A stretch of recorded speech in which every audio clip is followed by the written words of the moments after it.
माझी मोठी बहीण रेश्मा खूप कष्ट करून माझे इंजिनिअरिंगचे शिक्षण पूर्ण करत होती.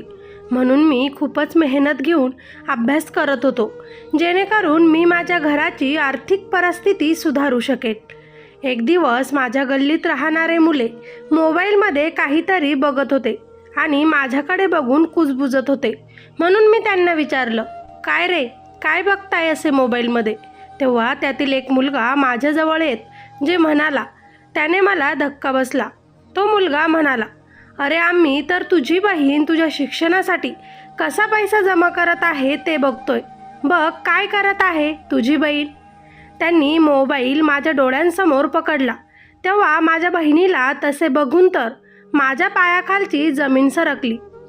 तिचा मला खूप राग येत होता की ती असे पैसे जमा करत आहे की ती आमच्या परिवारासाठी स्वतःला आमच्या गावातील सरपंचासमोर अंधाराच्या कंदिलाच्या खोलीत. रेश्मा, अगं ए रेश्मा, उठ ना. तुला आज कामावर नाही जायचे का? मोठ्या कष्टाने तुला आणि तुझ्या बाबांना ही नोकरी मिळाली आहे. साहेब नाराज झालेत ना तर कामावरनं काढून टाकतील बघ. रेश्माची आई रेश्माला झोपेतून उठवत बोलत होती.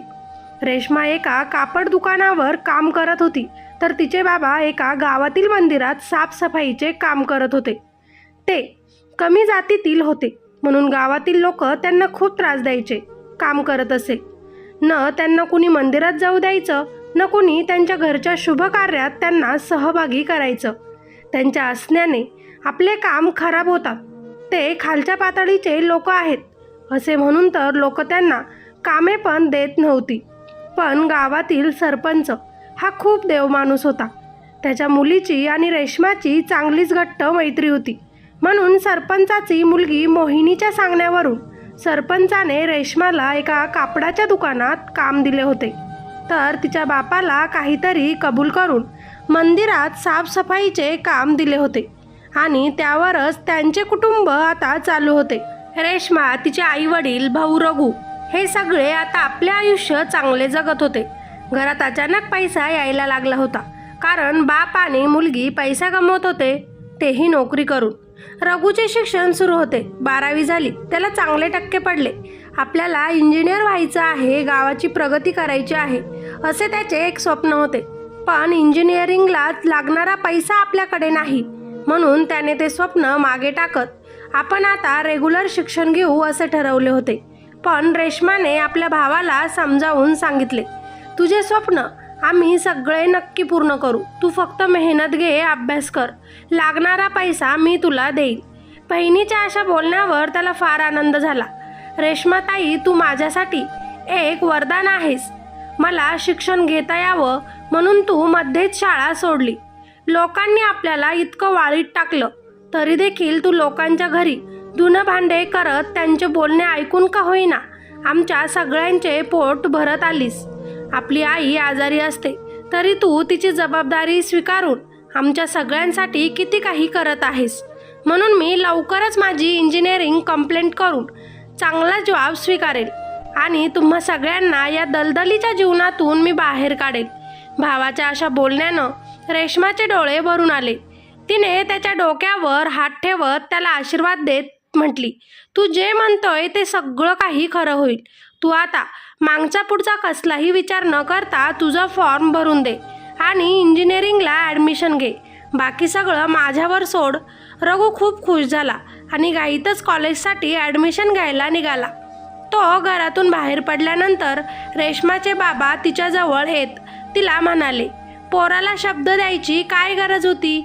मी जे म्हटलं ते तुला मान्य नाही. तू इतका पैसा आता कुठून जमा करेल? आपल्याला लोक सुखानं जगूही देत नाही. मंदिरात साफसफाईचे काम करतो मी, त्यातून थोडेसे पैसे मिळतात. तुझ्या नोकरीतून आपलं आता घर चालत आहे. मग रघुच्या शिक्षणाला पैसा कसा जमा करणार? त्यावर रेश्मा आपल्या बापाला बोलते, बाबा तुम्ही काळजी करू नका, मी आहे ना. मी माझ्या भावाचं शिक्षण नक्की पूर्ण करेल. त्यासाठी तुम्ही जो म्हणत आहे तोच पर्याय आहे असं नाही. मी काहीतरी चांगलं काम करेल आणि पैसे कमवेल. रेश्माचा बाप रेश्माला सारखं काहीतरी समजावून सांगत होता. तू हे कर, त्याला कशाचीच कमी भासणार नाही म्हणत होता. रेश्मा आपल्या बापाला सारखा नकार देत होती. हे असे काही करू शकत नाही असं म्हणत होती. तेव्हा तिचा बाप रडतच तिला म्हणत होता, आपण खालच्या पातळीचे लोक समजले जातो आणि कमी जातीचे गावकरी आपल्याला समजतात. तरी सरपंचाने मला नोकरी दिली आहे आणि तुलाही. आपल्याला हे सगळं करावंच लागेल. तेव्हाच कुठे तुझ्या भावाचं शिक्षण पूर्ण होईल आणि घरात पैसाही येईल. रेश्माने बापाला कशाचंच उत्तर न देता आपली सायकल काढली आणि आपल्या नोकरीवर ती जाऊ लागली. त्यातच सरपंचाची मुलगी तिला भेटली. दोघीही खूप चांगल्या मैत्रिणी होत्या. एकमेकांसोबत खूप गप्पा गोष्टी करायच्या. गावातील मुले त्या दोघींनाही खूप चिडवायचे. त्या दोघींमध्ये काहीतरी संबंध आहे असे म्हणायचे. कुणी त्यांना चक्क म्हणायचं तर कोणी लेस्बियन, कारण त्या नेहमीच एकमेकींना भेटायच्या. एक दिवस रेश्माने मोहिनीला अंतर्वस्त्र भेट दिले, कारण ती एका कापडाच्या दुकानावर कामाला होती आणि मोहिनीनेच तिला तिच्या मापाचे कपडे आणायला सांगितले होते. त्या रस्त्यावर चालत होत्या तेव्हा रेश्माने ती कपड्यांची बॅग मोहिनीच्या हातात दिली होती आणि थँक्यू म्हणत मोहिनीने रेश्माला मिठी मारली होती. तेव्हाच काही गावातील मुलांनी त्या दोघींना असे बघितले होते, म्हणून तेव्हापासूनच ते मुले या दोघींनाही खूप चिडवत होते. त्यांच्या मैत्रीच्या नात्यावर ते संशय घेत होते, पण खरं तर काहीतरी वेगळंच होतं. दिलीप नावाचा मुलगा मोहिनीचा प्रियकर होता, जो की एक गरीब घरातील होता आणि रेश्माच्या जातीतील होता. त्याला मोहिनीला भेटता येत नव्हतं, कारण त्यांचं नातं हे सगळ्यांपासून अजून लपून होतं. म्हणून तो रेश्मालाच सगळं काही सांगायचा. मोहिनीला काही भेटवस्तू द्यायची असेल तर ती तो रेश्माजवळच द्यायचा आणि रेश्मा मोहिनीकडे द्यायची. हेच कित्येक दिवस चालू होतं. पण गावातील मुलांचा दुसराच काही गैरसमज होता. एक दिवस सकाळी जेव्हा रेश्मा सायकल घेऊन कामाला निघाली तेव्हा तिच्या वडिलांना मंदिरात खूप जास्त ऐकवले जात होते, कारण त्याने पूजेच्या माठातील पाणी पिले होते. म्हणून त्याला नोकरीवरून काढून टाकू असे धमकावले जात होते. रेश्माचे वडील सरपंचाची पाय धरून माफी मागत होता. आमचं चुकलं, आम्हाला माफ करा असे म्हणत होता. ही गोष्ट मात्र त्या 21 वर्षाच्या रेश्माला सहन झाली नाही. ती घाईतच धावत आपल्या बापाजवळ आली आणि त्या सगळ्यांना ती प्रश्न विचारू लागली, माझ्या वडिलांनी पाणी पिलं म्हणून काय झालं? सगळ्यांचे रक्त तर एकच आहे ना? प्रत्येकाच्या रक्ताचे रंग वेगळे वेगळे आहेत का? म्हणून ती सगळ्यांनाच तिथे जाब विचारू लागली. पण सरपंच खुन्नसीच्या नजरेनं तिच्या वडिलांकडे आता बघत होता. त्याची ती नजर रेश्माच्या बापाने ओळखली आणि लगेचच आपल्या मुलीला माफी मागण्यास तो बाप सांगू लागला, रेश्मा तू शांत बस आणि इथे जमलेल्या माणसांची माफी माग आणि तू लगेच इथून निघून जा, असे तिच्या बापाने तिला स्पष्ट सांगितले. तिच्या बापाच्या सांगण्यावर ती खूप जास्त चिडली होती, पण तरी देखील आपल्या बापाच्या सांगण्यावरून तिनं त्या सरपंचांची आणि तिथे जमलेल्या गावकऱ्यांची माफी मागितली आणि रागातच ती तिथून निघून गेली. ती जेव्हा आपल्या कामावर जात होती तेव्हाच गावातील एक रिक्षा चालक तिला नेहमीच त्रास द्यायचा. मी तुझ्यावर खूप प्रेम करतो असे तिला म्हणायचा. आपण दोघंही पळून जाऊन लग्न करू, आपण दुसरीकडे कुठेतरी सेटल होऊन जाऊ, तू हे सगळं सोडून दे आणि माझ्यासोबत चल, असे तो तिला म्हणायचा. कधी कधी तर तिच्यावर बळजबरी देखील करण्याचा तो प्रयत्न करायचा. पण रेश्मा ही खूप स्ट्रॉंग मुलगी होती. ती अजिबातही अन्याय सहन करणाऱ्यांमधील नव्हती. तिने कित्येकदा त्या मुलाच्या गालात मारली असेल. मी तशी मुलगी नाही जशी तू मला समजतो, अशी सुद्धा ती त्याला म्हटली असेल. पण नियतीने तिच्या गरिबीचा मजाक मांडला होता. खरं तर भावासाठी तिला पैसे हवे होते. आईच्या हॉस्पिटलमध्ये खर्च दिवसेंदिवस वाढत होता, तरीही आईला अजून बरे वाटत नव्हते. बाप तर असह्य झाला होता. त्याच्याकडून आता कामे होत नव्हती. आमचे गाव सोडून आता दुसरीकडे निघून जा, असे गावातील लोक त्यांना वारंवार म्हणत होते. सगळीकडून त्यांना खूप जास्त त्रास होत होता. त्यातच आता रघुच्या कॉलेजची फी सुद्धा वेळच्या वेळी भरायची होती. रघुला 1-2 वेळा पेपरला बसूही दिले नव्हते, म्हणून तो आपल्या बहिणीला वारंवार म्हणायचा, ताई तू बोलली होती ना की माझी फी तू वेळच्या वेळी भरेल. जर तुझ्याकडून होणार नव्हतं तर माझ्या शिक्षणासाठी तू होकार का दिलास? आता मात्र रेश्माला काहीच समजत नव्हतं. तिच्याकडे दुसरा काहीही एक पर्याय नव्हता. म्हणून रेश्मा कुठेतरी आत्महत्या करण्याचा विचार आता करत होती. तोच तिची मैत्री मोहिनी दिलीपविषयी विचारण्यासाठी रेश्माकडे आली आणि दिलीपचा गेल्या काही दिवसांपासून मला फोन नाही की मेसेजही नाही. तुझ्याकडे त्याने माझ्यासाठी काही निरोप दिला की नाही? माझा जीव आता घाबरत आहे म्हणत मोहिनी रेश्माजवळ रडत होती. काळजी करू नको, उद्या मी कामावर गेल्यावर त्याच्यासोबत बोलते. कदाचित तुझ्या वडिलांना तुमच्याबद्दल काही माहिती झाली असेल आणि त्यांनीच दिलीपला तुला भेटण्यासाठी आता नकार दिला असेल. असे बोलणे त्या दोघीही मैत्रिणींचे झाले. त्या दोघींच्या बोलण्यामुळे कुठेतरी आत्महत्याचा विचार तात्पुरती रेश्मा विसरली. दुसऱ्या दिवशी भावाची फी जमा करायची होती. फी जमा करण्याचा तो शेवटचाच दिवस होता. त्या दिवशी झालेला प्रसंग सरपंचाने तिच्या वडिलांना बोलून दाखवला. लोक तुम्हाला कमी जातीचे समजतात, तरी मी तुम्हाला आमच्या गावात ठेवले. तुला मंदिरात साफसफाईचे काम दिले, तर तुझ्या मुलीला मी दुकानात नोकरी दिली. पण आता जर तू माझे काम केले नाही तर तू तुझ्या पूर्ण परिवाराला घेऊन आमच्या गावातून लगेच निघून जा. तो बाप त्यांचं बोलणं ऐकून रडत रडतच घरी आला. संध्याकाळची वेळ झाली होती. रेश्मा ही कामावरून घरी परतली होती. भावाचे फीचे पैसे कसे जमा करायचे ती विचार करत होती. आईची तब्येत दिवसेंदिवस आता खराब होत होती. तेव्हाच तिचा बाप तिच्याजवळ येत तिला म्हणाला, रेश्मा बेटा, मी तुझा बाप आहे, पण मला दुसरा काहीही एक पर्याय आता पुढे दिसत नाही. तुझी आई आधीच हॉस्पिटलमध्ये फेऱ्या लावत आहे. काही दिवसांनी माझीही आता तीच वेळ येणार आहे. तुझ्या भावाचं शिक्षण, राहतं घर हे सगळं सोडून आता आपल्याला जावं लागेल. जर सरपंचाचे म्हणणे मी आणि तू ऐकले नाही तर त्यावर एकच पर्याय आहे. तो जो बोलतोय ते तू कर. मला माफ कर, पण मी तुझ्याकडे भीक मागतो, हे कर. रेश्मा रडत होती आणि आपल्या बापाला म्हणत होती, मी एक तुमची मुलगी आहे. तुम्ही माझ्यासोबत असे कसे करू शकता? तेव्हा रेश्माचा बाप तिला म्हणाला, 1 वर्षापासून तू असेच म्हणते की मी पैसे जमा करेन, पण करू शकली नाही. सरपंचाने दिलेल्या कामावर आपण आपले पोट भरत आहोत. तू जर आता ऐकले नाही तर एक काम कर, आपल्या जेवणात विष मिसळ आणि सगळ्यांनाही खाऊ घाल. गरिबीने लाचार झालेला तो बाप तिच्यासोबत असल्या भाषेत बोलत होता. रेश्माने त्या दिवशी खूप मोठा निर्णय घेतला. भाऊ अभ्यास करत होता. आई बेडवर पडली होती. बाप तसाच खुर्चीवर झोपला होता. रेश्माने तशीच आपली कामाची बॅग उचलली आणि सरपंचाच्या घरी निघाली.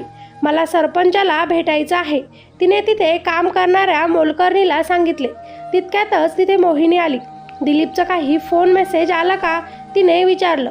हो, त्याला खूप चांगली नोकरी मिळाली आहे, म्हणून त्याला तुला भेटायला जमले नाही. लवकरच तो तुला भेटणार आहे, रेश्माने तिला सांगितले. तिच्या या बोलण्यामुळे मोहिनी खूप खुश झाली आणि रेश्माला तिने मिठी मारली. पण रेश्मामध्ये आता ताकद नव्हती. कोणती तरी गोष्ट तिला मधल्यामध्ये मारत होती. तू इथे का आलीस? तुला माझ्या बाबांकडे काय काम आहे? मोहिनीने रेश्माला विचारत होती. पण आपल्या मैत्रिणीला कसे सांगावे की तिच्या बापाने माझ्याकडे कसली मागणी केली आहे? जर तिला सांगितले तर तिच्या नजरेत तिच्या बापाची काहीच इज्जत राहणार नाही, जशी माझ्या नजरेत माझ्या बापाची सगळी इज्जत आता गेली. म्हणून मनात विचार करत तिने मोहिनीला काहीच सांगितलं नाही. घरगुती एक काम आहे, तेच सांगायला आले आहे, असे तिने सांगितले. मोहिनी खुश होऊन आता तिच्या रूममध्ये निघून गेली. सरपंचाने रेश्माला आपल्या खोलीत बोलवले, ज्या खोलीत फक्त मंद कसा कंदिलाचा प्रकाश होता आणि सरपंच जिथे एका खुर्चीवर समोर बसला होता. 1 ते 2 तास रेश्मा त्या खोलीत राहिली. 2 तासानंतर ती त्या खोलीतून बाहेर पडली. तिच्या चेहऱ्यावर प्रचंड असा घाम होता. तिला धड चालताही येत नव्हतं. अंगात प्राण नाही असे तिला वाटत होते. पण हातांमध्ये पैशांचे बंडल होते, जे तिनं आपल्या बॅगमध्ये ठेवले आणि ती आपल्या घरी आली. सगळ्यात अगोदर ती आपल्या रूममध्ये गेली. स्वतःचं आवरून बाहेर येत आपल्या भावाकडे जात तिने त्याची फी भरायला पैसे दिले. ॲम्ब्युलन्स बोलावून आपल्या आईला तिनं हॉस्पिटलमध्ये नेले आणि तिचा पुढचा उपचार सुरू केला. त्या दिवसापासून ती आपल्या बापासोबत आता बोलत नव्हती. पण त्या दिवसापासून रोज ती सरपंचाचा फोन आल्यानंतर त्या सरपंचाच्या घरी जात होती आणि असेच पैसे तिच्याकडे दिवसेंदिवस येत होते. आता नित्यनियमाने हेच सगळं घडत होतं, पण तिच्या भावाला याची काहीही एक कल्पना नव्हती. आपल्या बहिणीला लॉटरी लागली आहे का, तो हसल्यावारीही तिला विचारायचा. तुझ्याकडे ताई इतके पैसे कुठून येतात, तेही तो तिला विचारायचा. त्याच्या प्रश्नांचे उत्तर तिच्याकडे नव्हते, पण आता घरामध्ये खूप पैसा येत होता म्हणून सगळेच खुश होते आणि सगळ्यांना बघून रेश्माही खूप खुश व्हायची. असे 2 वर्ष इंजिनिअरिंगचे निघून गेले. पैशांची अजिबातही कमतरता यांना भासली नाही. सगळे गावकरी विचार करायचे की एकाएकी या साफसफाई करणाऱ्या मजुराकडे इतका पैसा कसा आला, मंदिरात काही चोरी वगैरे तर केली नाही ना, असे कसलेही आरोप त्यांच्यावर घेतले जात होते. या गोष्टी आता रघुच्याही कानावर पडायला लागल्या.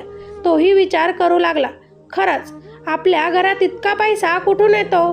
बहिणीला काही विचारलं तर ती नेहमीच त्याला हसल्यागत उत्तरं द्यायची. आपली बहीण व आपले वडील गेल्या 1-2 वर्षांपासून नीट एकमेकांशी बोलतही नाही, हे सुद्धा त्याच्या नजरेत आलं होतं. त्याने एकदा आपल्या बहिणीला याविषयी विचारलं, पण तिनं कधीच त्याला उत्तर दिलं नाही. एक दिवस रघु जेव्हा कॉलेजवरून घरी परत येत होता तेव्हा त्याच्या गल्लीतील काही मुलं मोबाईलमध्ये कसला तरी व्हिडिओ बघत होते. एकमेकांना टाळ्या देत होते. तरीच म्हटले, इतका पैसा कुठून आला यांच्याजवळ, बोलत होते. रघुला त्यांचे बोलणे मनाला घाव करत होते म्हणून त्याने त्यांना विचारलं, असे काय बघत आहात तुम्ही मोबाईलमध्ये. तेव्हा त्यापैकीच एक मुलगा रघुला म्हणाला, अरे आम्ही तर हे बघत आहोत की तुझी बहीण तुझ्या शिक्षणासाठी कसा पैसा जमा करते. तुमची काय लॉटरी लागली की तुमच्याकडे इतका पैसा यायला लागला, काय बकवास करत आहे. रघुने त्याची कॉलर पकडत त्याला जाब विचारला. तेव्हा रघुला दूर करत तो मुलगा म्हणाला, इतकी काय आग लागत आहे तुला, जे सत्य आहे तेच आम्ही बोलतोय. आम्हीच नाही, आता पूर्ण गाव आणि पूर्ण जग असेच बोलेल, म्हणत त्या मुलाने रघुसमोर तो मोबाईल पकडला. त्यातील तो व्हिडिओ आणि समोरचे व्हिडिओमधील दृश्य बघून रघुच्या पायाखालची जमीन सरकली. त्याला खूप मोठा धक्का बसला. माझ्या बहिणीला माझ्यासाठी इतक्या खालच्या पातळीला जाऊन काम करावं लागलं. तिने अशा पद्धतीने माझ्या शिक्षणासाठी पैसा वापरला म्हणून रघुच्या तळपायाची आग मस्तकाला गेली. त्या व्हिडिओमध्ये स्पष्ट दिसत होतं की एका खुर्चीवर कोणीतरी व्यक्ती बसलेली होती. त्या कंदिलाच्या उजेडात त्या व्यक्तीचा चेहरा दिसत नव्हता, पण रेश्मा मात्र स्पष्ट दिसत होती, जी त्या समोरच्या व्यक्तीसमोर आपले कपडे स्वतःच्या हाताने एक एक करून दूर करत होती. त्या व्यक्तीच्या समोर ती पूर्णपणे निवस्त्र होण्याचा तो व्हिडिओ होता, जो की एका व्यक्तीने चोरून काढला होता आणि तो प्रचंड वेगात व्हायरल सुद्धा केला होता. रघुला हे सहन झालं नाही. तो रागातच आपल्या घरी गेला आणि त्याच्या बहिणीला तू पैसे कसे जमा करते हे विचारू लागला. अरे मी बाहेर नोकरी करते, बाबांचाही पैशांचा हातभार लागतो, ती सांगू लागली. आपली बहीण आपल्यासोबत नजर मिळवू शकत नाही, पण इतके पैसे घरात येत आहे ते काय येत आहे हे रघुच्या आता लक्षात आलं होतं. म्हणून त्यानं पुढचा कोणताही विचार न करता आणि प्रश्न न विचारता आपल्या बहिणीसमोर तो मोबाईल पकडला आणि तिला जाब विचारला. तुझ्याकडून शक्य होत नव्हतं तर माझे शिक्षण तिथेच थांबवायला हवं होतं, पण त्यासाठी स्वतःची इज्जत अशी रस्त्यावर मांडायला नको होती, म्हणत त्यानं तो मोबाईल तिच्यासमोर पकडला. तिलाही फार मोठा धक्का बसला. ती त्याच्यासमोर रडू लागली. तेव्हा रघु म्हणाला, ताई तू माझ्यासाठी खूप अनमोल आहेस, पण आज तुझी पूर्ण इज्जत माझ्या डोळ्यांसमोर आता शून्य झाली. तू असे कृत्य कसे करू शकते. तू माझी बहीण आहे जी सगळ्या समस्यांना तोंड देऊ शकते, पण हे असे करून तू माझ्या मनात तुझ्याबद्दल खूप सारा राग आणि द्वेष निर्माण केला. आजपासून मला माझे शिक्षण करायचेच नाही. मी स्वतः नोकरी करेल आणि पैसे कमावून माझं शिक्षण मीच पूर्ण करेल. तुझ्या अशा कामाने मिळवलेले पैसे मला नको, म्हणत तोही रागाने तिथून जाऊ लागला. तोच रेश्माने त्याचा हात पकडला आणि त्याला म्हणाली, या मागची कथा खूप वेगळी आहे. मला कुणाचा जीव वाचवायचा होता, कुणाचं शिक्षण करण्यासाठी मदत करायची होती, कुणाचा प्रेमविवाह जोडून आणायचा होता, तर गावात बापाची इज्जत जाऊ द्यायची नव्हती. या सगळ्या कारणांमुळे मला ही गोष्ट करावी लागली. हे तर काहीच नाही.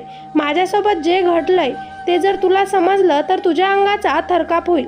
आणि हे सगळं का घडलंय, कुणामुळे घडलं हे ऐकून तुझा बाप या नावावरून सुद्धा विश्वास उडेल.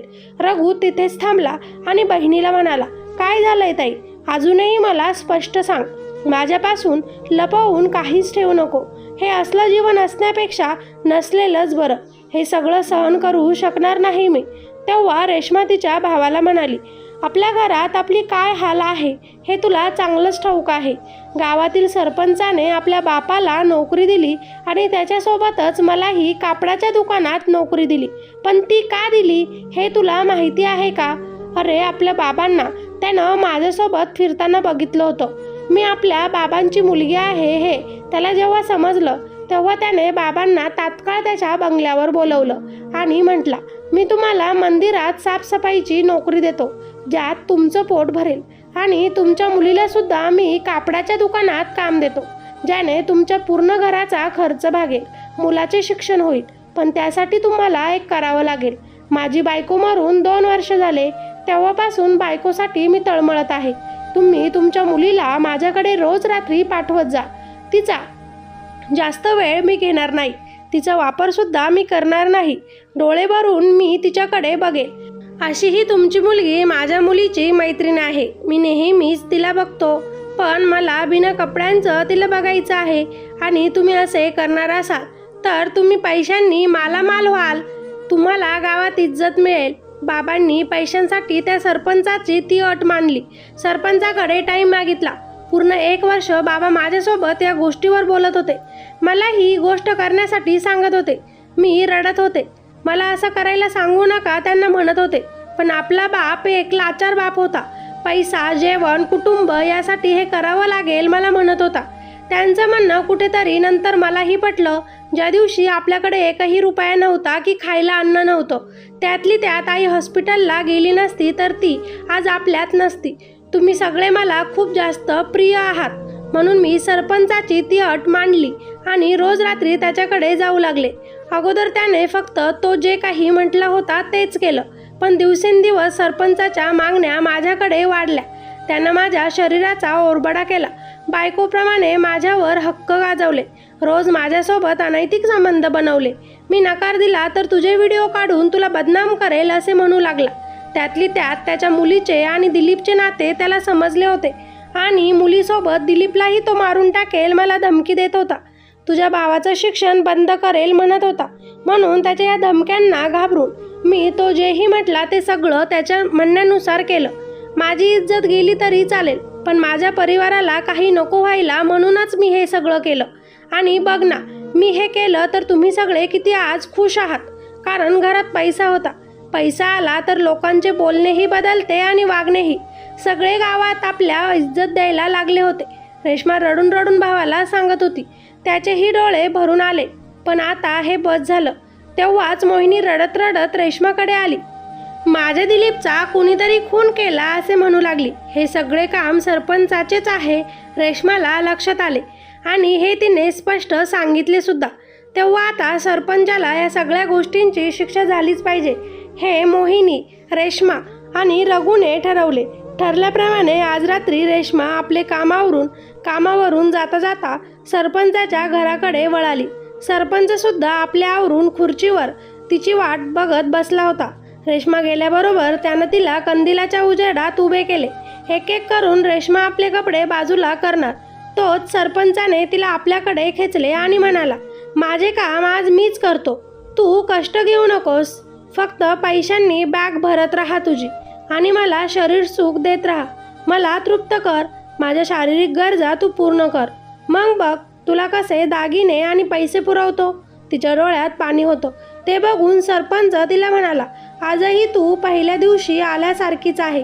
आता सवय कर या गोष्टींची. आणि हो, इथून पुढेही तुला हेच करायचं आहे. तुझे लग्न मी दुसरीकडे कुठेही होऊ देणार नाही. तुला माझी म्हणूनच आता राहावं लागेल आणि माझ्या मुलीसोबत संबंधही तोडावे लागेल. माझ्या मुलीला मी जिथे म्हणेल तिथे लग्न करावेच लागेल. दिलीपसारख्या गरीब मुलासोबत मी तिचे लग्न होऊ देऊ शकत नाही, म्हणून मला दिलीपला सुद्धा मारावे लागले. तू या सगळ्या गोष्टींपासून आता दूर राहा, नाहीतर तुला सुद्धा तुझ्या परिवारातील कुणाला तरी गमवावे लागेल. आता पूर्ण पुराव्यासहित सरपंच बोलत होता. जे सगळं काही रघु आणि मोहिनीनं फोनमध्ये रेकॉर्ड करून ठेवलं होतं. तोच पोलिसांची गाडीसुद्धा तिथे येऊन पोहोचली होती. सरपंच रेश्माला ओढून कॉटवर पाडत होता. तिच्यावर बळजबरी करायचा प्रयत्न तो सुरू करणारच होता. तोच दरवाजा उघडून पोलीस आतमध्ये आले.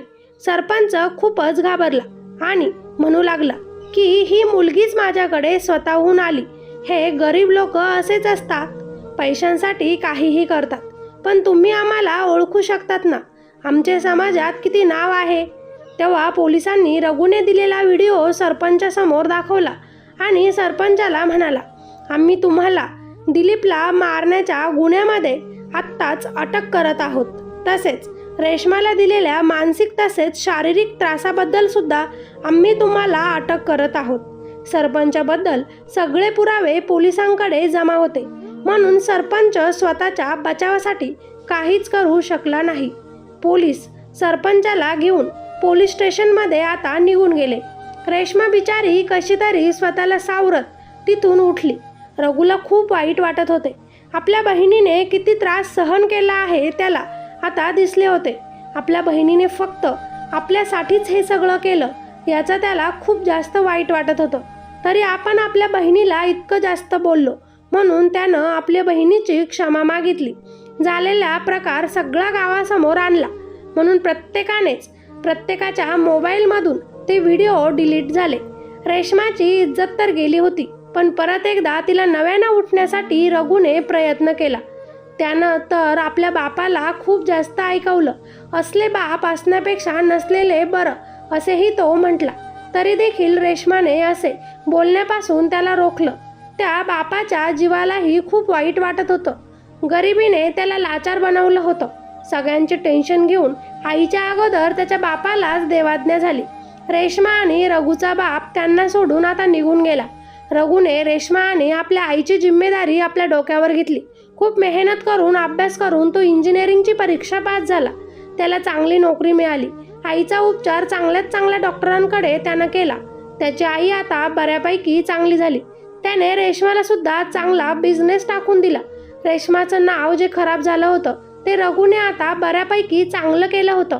माझ्या बहिणीचा कशा प्रकारे फायदा घेण्यात आला हे त्यानं सिद्ध केलं होतं. आज माझी बहीण आहे म्हणून मी इथपर्यंत आहे, तो जगाला ओरडून सांगत होता. बहीण भावातील जे प्रेम होतं ते अजून जास्त वाढलं होतं. तिकडे मोहिनी सुद्धा दिलीपला विसरण्याचा प्रयत्न करत होती. रघु ज्या पद्धतीने आपलं घर सांभाळत होता ते बघून मोहिनीने रघुला आपल्यासोबत लग्न करण्याबद्दल विचारलं. रघु आणि मोहिनी एकमेकांसोबत लग्नगाठीत अडकले. त्यांनी रेश्मासाठी सुद्धा एक चांगलं स्थळ शोधलं. जो मुलगा रेश्माला आपल्यापेक्षाही जास्त प्रेम करेल असा मुलगा त्यांनी रेश्मासाठी शोधून आणला आणि तिचंही लग्न मोठं ताटामाटात करून दिलं. आज रेश्मा आपल्यासोबत जे काही घडलं आहे ते एक स्वप्न म्हणून विसरून गेली. ती आपल्या नवऱ्यासोबत आता सुखाने संसार करत आहे. तिकडे रघु आणि त्याची आई आणि मोहिनी त्याची बायको सुखाने एकमेकांसोबत राहतात. गरिबी माणसाकडून काहीही करून घेत असते. माणसाने फक्त स्वतःने ठरवलं पाहिजे की आपल्यासाठी काय चांगलं आहे आणि काय वाईट आहे. आयुष्य असंच असतं. कधी काय होईल आपल्या आयुष्यात हे सांगता येत नाही. फक्त भावाच्या शिक्षणासाठी आणि आपल्या घरच्या परिस्थितीसाठी रेश्माला हा वाईट मार्ग निवडावा लागला होता आणि आपल्या घरच्यांच्या खुशीसाठी तिने हशी खुशीत तो निवडला होता. मित्र आणि मैत्रिणींनो, या गोष्टीचे तात्पर्य आयुष्यात सुखदुःख येत असतात. आपण काय करायचे किंवा काय करायचे नाही हे आपल्या हातात असते. गरिबीला लाचार होऊन कोणताही मार्ग स्वीकारू नये. स्वतःची इज्जत अशी धुळीला मिळवू नये. वाईट मार्गाने आलेला पैसा जास्त वेळ पुरत नाही. कधीच कुणाच्या गरिबीच्या लाचारीचा फायदा उचलू नये, कारण ह्या जन्मात केलेले पाप हे ह्याच जन्मात फेडावे लागतात. त्यामुळे कर्म चांगले करा म्हणजे त्याचे फळही चांगले मिळेल. कुणाच्या गरिबीचा फायदा घेऊ नका. जातपात मानत बसू नका. आपण सगळे त्या देवाचेच मुलं आहोत. त्या देवाने आपल्या सगळ्यांना घडवले आहे, म्हणून सगळ्यांना समानतेची वागणूक द्या. कुणाच्या इज्जतीचा असा व्हिडिओ काढून मजाक उडवू नका. मुलींचा रिस्पेक्ट करा. चला तर मग, तुम्हाला ही स्टोरी आवडली असेल तर लाईक नक्की करा. कॉमेंट करून मला नक्की सांगा तुम्हाला या कथेत काय आवडलं आणि काय शिकायला मिळालं ते. आणि हो, आपल्या चॅनलवर जर आज पहिल्यांदाच तुम्ही स्टोरी ऐकत असाल तर सबस्क्राईब करायला अजिबातही विसरू नका, जेणेकरून आपण जेव्हाही एखादा नवीन व्हिडिओ नवीन स्टोरी अपलोड करू तेव्हा सगळ्यात अगोदर नोटिफिकेशन तुम्हाला मिळेल. चला तर मग भेटूया नेक्स्ट व्हिडिओमध्ये. तोपर्यंत धन्यवाद.